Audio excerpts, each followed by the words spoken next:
Hello everybody, I hope you are doing well. Hope you're having a great day. I've got another story for you today, but before I tell you the story, don't forget to like this video, share this video with as many people as you can, and make sure to subscribe to my channel as we are working toward creating a field guide for everyday Christian life. And I'm telling you some of these stories just to help you understand what to never ever do, or just hopefully just entertain you a little bit. And one of the things that I have noticed as a speaker, someone who just gets up in front of a crowd all the time, is it is so important to know where your microphone is at all times and to know if it's on or off at all times. I got two stories for you really quickly. One of them is about somebody else and one of them is about me. And that is one of the best and worst things that ever happened to a public speaker was the invention of the cordless microphone, the wireless microphone. Now, you've either got them as lapel mics or you have them as a headset. Either way, they do the same thing. That way you've got both your hands free and you can talk as much as you want to, right? Especially if you talk with your hands, you're doing a whole lot better. Well, I don't know, it was about 15 years ago. I was in charge of the music department, audio department, all that good stuff, and we had a guest speaker coming to speak for us. And this particular gentleman, great guy, he was coming from a long way away, and he was running really late. And so my pastor at the time had told me, he said, this guy's gonna be running late, so you need to be ready as soon as he gets here to put that microphone on him and get him ready because he's gonna get here just in time for church. So they had already been talking a little bit, and when he gets there, I am right there and I put the headset on him, I put the pack behind him, church is just about to start, and I say, hey, sir, we're gonna go ahead and turn this mic on so we can test it real fast. As soon as you get finished testing it, here's the mute button. So he walks in the auditorium, testing 1, 2, 1, 2, it's fine. He's like, okay, great, I need to go to the bathroom. Well, we get ready, we're getting ready for church to start, and all of a sudden, we hear a waterfall start. And we hear this guy just, well, Lord, I don't really want to be here tonight, but I'm here. So while I'm here, I pray you'll just get this over with.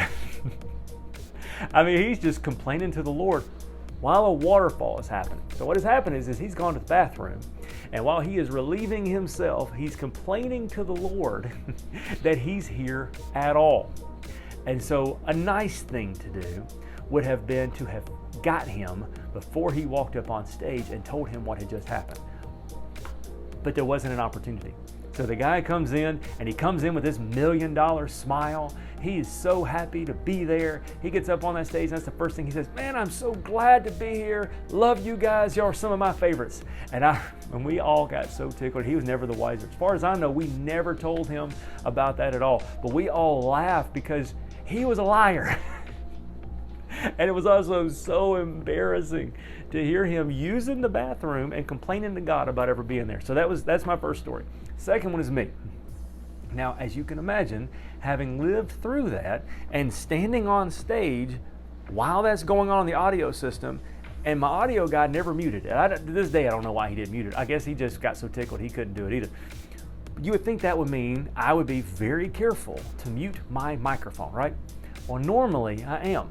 Except one day we were still in the movie theaters in the first year of our church, and we were still in the movie theater, and something was starting to happen that I didn't really like, and that is that the way movie theaters work is they have to play a movie so many times in a day. It's just part of the contracts they sign with the movie production companies, and the bigger the movie and the longer the movie, the earlier their showtime is, because what they will do is, at least this is what they used to do, is they would figure out what is the latest showtime that evening.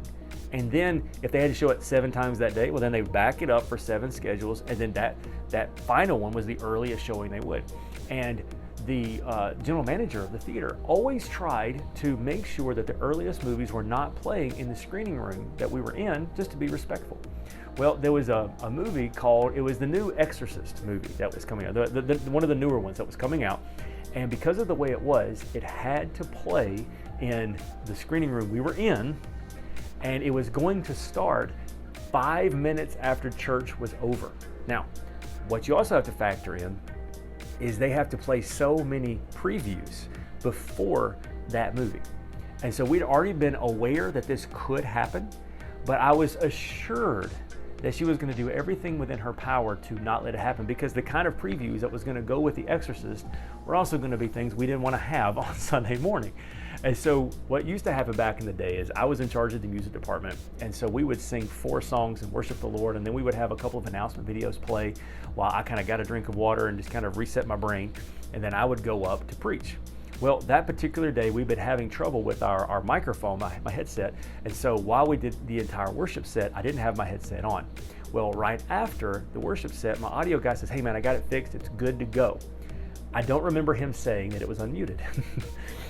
But I put it on real quick, and then right as I'm getting ready to walk back on stage, the general manager says, hey, can I have 30 seconds? Yes, I've got 30 seconds. She looks at me, and she's sweet as she can be. She was so sweet, so good to us. She said, Pastor Brandon, I am so sorry, but there is nothing I can do about this. It's going to have to be in this room. The previews are going to start at about 10 minutes before your church service is supposed to be over. So I'm going to have to ask you guys, and I'm so sorry, you're going to have to end your service early, and you're going to have to end it early enough to get everything out of here. So I've already got my team. They're going to come and help you guys tear down. It'll never happen again, and I'm so sorry. And she was being so good about it. But I was angry. I was mad. And I said, hey, I am not mad at you, but this is ridiculous. We pay money to be here. We need to do this. This is unacceptable. Please understand, I'm not mad at you, but I'm mad at them. We are not, I am ranting and raving, not at her, but at the situation. And all of a sudden around the corner comes my audio guy, and he's like, you're unmuted. And I pause. My life flashes before my eyes. I'm like, well, you know what? Praise the Lord. The Lord is good, and everything happens for a reason, so it's going to be just fine. Knowing that everybody hears me, right? And so then she just laughs, and she's like, oh. So she was sweet as she could be. She's like, I get it. It's okay. And so then I had that long walk of shame, because this was all at the back end of the auditorium.